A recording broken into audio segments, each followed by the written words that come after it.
बिस्मिल्लाहिर्रहमानिर्रहीम बिस्मिल्लाहिर्रहमानिर्रहीम। मेरे तीनों दोस्तों ने आपको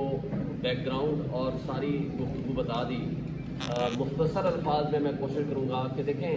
ये ख़त और ये डिस्प्यूट ये शुरू कहाँ से हुआ है। ये वो केस है मोहम्मद साजिद वर्सेस इमरान खान, वो टेरियान वाला केस, जिसमें दो मुअज़्ज़िज़ जज साहिबान जस्टिस मोहसिन अख्तर जानी और जस्टिस सरबाज अहमद ताहिर ने 30 तारीख को in favour of Imran Khan उस जजमेंट का फैसला दे दिया। उसके बाद जस्टिस आमिर फारूक साहब मौजूदा जो चीफ जस्टिस हैं उन्होंने उसमें डिफरेंस ऑफ ओपिनियन दे दी और ये आर्डर इस खत में लिखा हुआ है, ये सर्कुलेट हो गया 19/4, ये जजमेंट 19/4/2023 को ये सर्कुलेट हो गया। ये जजमेंट सर्कुलेट होने के बाद ये फाइनलिटी अख्तियार कर गया, वेबसाइट पे आके हर किसी ने उसको डाउनलोड कर दिया। अब चीफ जस्टिस ने इसको रोक दिया और आज तक वो जजमेंट नहीं आई। यहाँ से झगड़ा शुरू होता है,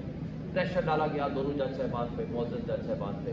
फिर इस दौरान 30/3 से लेकर 19/4 के दरमियान के आप इस फैसले को बदलें, उन्होंने नहीं बदला और वहाँ से ये सिलसिला शुरू होते होते आगे पूरी उसकी तफसील है। उन्होंने इस्लामाबाद हाई कोर्ट को कहा मिले 2/5 को,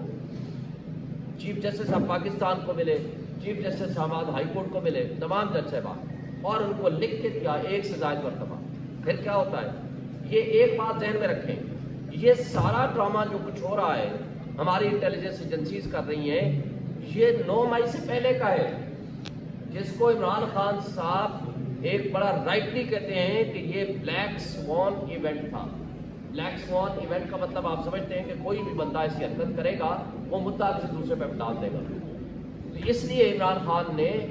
इसको कहा कि आप इसका जुडिशल कमीशन बनाएं और 3 इदारों की सीसीटीवी फुटेज ले आए। इस्लामाबाद हाई कोर्ट की, जिस दिन इमरान खान को अगवा किया गया, और दूसरी GHQ की सीसीटीवी फुटेज, और तीसरी कोर कमांडर हाउस की। लेकिन आज तक न जुडिशल कमीशन का मुतालबा माना गया, ना वो सीसीटीवी फुटेजेस सामने लाई गई। तो आज ये बात सामने आ चुकी है कि ये सारे जो कुछ हो रहा था या जिस तरह के ताने बाने बुने जा रहे थे कि इमरान खान को बुक करने, इलेक्शन से आउट करने, उनको पार्टी को डिस्मेंटल करने की जो साजिशें थी ये उससे पहले से जारी थी। सिर्फ ये नहीं था कि 9 मई को ड्रामा रचा के जो उसके बाद जो कुछ हमारे लोगों के ऊपर जुर्म किए गए, ज़्यादातर 4 दीवारी की पामाली की गई और उनके साथ जो कुछ हुआ वो सब आपके सामने है, उसकी तफसील में जाए बगैर। बल्कि कल खान साहब से हमारी मुलाकात हुई, उन्होंने सब कुछ बताया कि किस तरह किंग्स पार्टी में शामिल कराया गया, किस तरह लोगों के ऊपर टार्चर हुआ। और ये भी तारीख में पहली मरतबा हुआ है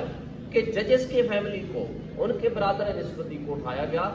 इलेक्ट्रिक शॉक लगाए गए, उनसे वीडियोस बनवाई गई। और मुझे बताएं, जब हम अपने कारकुनान की बात करते हैं या करते थे, या हमने मिसिंग पर्सन वाले केस में मैंने कहा था कि साथियों को बुलाएं और इनको बाकी हमारे लोगों को बुलाएं, तो चीफ जस्टिस ऑफ पाकिस्तान ने इनकार कर दिया था, जिसमें इमरान रियाज का नाम सबसे आगे था। तो मुझे बताएं, अरशद शरीफ का मामला सब उनके सामने था। तो इस हवाले से तो जो अगर जजेस की फैमिली के साथ ये जुल्म हो सकता है तो हमारे वर्कर्स के साथ क्यों नहीं। और जो 4 दीवारी की पामाली हुई, जिस तरह को जो कुछ हुआ वो सब आपके सामने है। और कल इमरान खान साहब ने भी ये बताया कि जिस तरह अटक की एडमिनिस्ट्रेशन जेल की और पटियाला जेल की एडमिनिस्ट्रेशन, वो सारी की सारी ISI के पास है। वो वहाँ के, अब जब हम बात करते हैं कि जी पुलिस से बात करते हैं, ECP से बात करते हैं, एडमिनिस्ट्रेशन से बात करते हैं, रिटर्निंग ऑफिसर से बात करते हैं, हर शख्स ये कहता है जी ऊपर से हुक्म है। और ऊपर से मतलब वो क्या लेते हैं, वो हमारी इंटेलिजेंस एजेंसीज लेते हैं। और जो इस खत ने पॉइंट आउट किया है, ये पाकिस्तान की तारीख का एक अलमनाक बाब है कि जहाँ मुनसिफ जिन्होंने 25 करोड़ आवाम को इंसाफ देना है, उनके हुकूक का तहफ़्फ़ुज़ करता है, उनकी फैमिली के हुकूक का तहफ़्फ़ुज़ या उनके हुकूक का तहफ़्फ़ुज़ कौन करेगा। उन्होंने एक इंसिडेंट दिया है और ये भी लिखा है कि डिस्ट्रिक्ट जुडिशरी के जजेस को बुलाकर ISI के दफातर में उनसे इंटरोगेट किया जाता है, उनको इंस्ट्रक्शन दी जाती हैं कि आप इस तरह का फैसला कर लो और इस तरह का आर्डर कर लो। तो मैं सवाल करता हूँ कि हमारे माशाल्लाह मुहब्बे वतन हमारे मुख्तदर लोगों ने तो दुश्मन के बच्चों को पढ़ाया या पढ़ाना था कि जिन्होंने आप बुलेट ट्रेन चला दी और समंदर में भी ट्रेनें चला दी, तो अपने बच्चों का सबसे पहले आपने वोट चोरी कर लिया, अपने बच्चों को उठा करके जेलों में डाला, اپنے بچوں کو اٹھا کر کے آپ نے تشدد کا نشانہ بنایا، اپنے انصاف دینے والے اداروں کے اوپر اس طرح اٹیک کیا، تو کیا یہ پاکستان، کیا دنیا کی 1000 سال کی تاریخ آپ اٹھا لیں، جس ملک جس معاشرے میں انصاف نہیں ہوتا، نہ وہ ملک ترقی کرتا ہے نہ وہ قومیں ترقی کرتی ہیں۔ آج آپ کے اوپر مسٹرسٹ کرتا ہے آپ کا اوورسیز، جو آپ کا بیک بون ہے، جس نے آ کر یہاں انویسٹمنٹ کرنی ہے، وہ انہی حرکتوں کی وجہ سے نہیں کرتے، اس لیے کہ جن عدالتوں نے ان کو انصاف دینا ہے کہ وہ خود انصاف کے متلاشی ہیں۔ تو آج مجھے یہ بتائیں کہ کس طریقے سے آپ ملک کی معیشت کو بہتر کریں گے؟ اور پھر سب سے بڑھ کر قابل افسوس اور سب سے زیادہ شرمناک بات افسوس سے کہنا پڑتا ہے، وہ یہ ہے کہ وہ کٹ پتلی وزیر اعظم اور وہ کٹ پتلی لوگ جنہوں نے فارم 45 کے ذریعے یہاں اقتدار پہ قبضہ کیا ہے، ڈاکہ زنی کیا ہے، انہی لوگوں کی مدد سے، جن کو وہ اپنے آپ کو ان کی آنکھ کا تارا کہتے ہیں۔ مجھے بتائیں شہباز شریف کے الفاظ، ایک تو وہ الگ بات ہے کہ وہ کہتا ہے بیگرز آر ناٹ چوزرز، وہ خود بھی بیکاری ہے اور قوم کو بھی بیکاری بنانا چاہتے ہیں، دوسری طرف وہ کہتا ہے میں اپنے ملک کی اسٹیبلشمنٹ کا آنکھ کا تارا ہوں۔ تو جن کے خلاف آپ نے انکوائری کرنی ہے، تو جو آپ کو مسلط ہماری قوم کے اوپر کیا ہے ریجیکٹڈ لوگوں کو، وہ کس طرح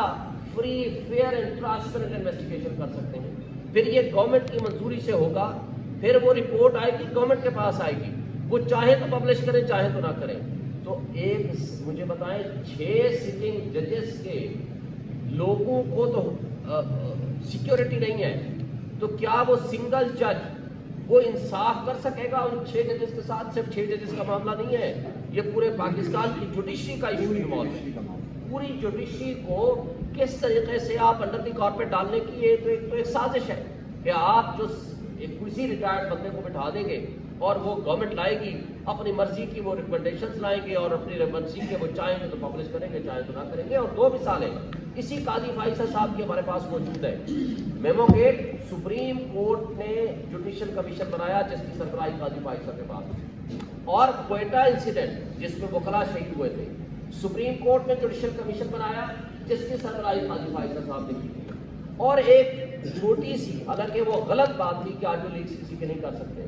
آڈیو لیکس کے اوپر اسی گورنمنٹ نے پچھلے سال ایک کمیشن بنایا جو سٹنگ ججز پہ مشتمل تھا، جو قاضی فائصل صاحب اور chief justice Shahbaz high court اور chief justice Balochistan high court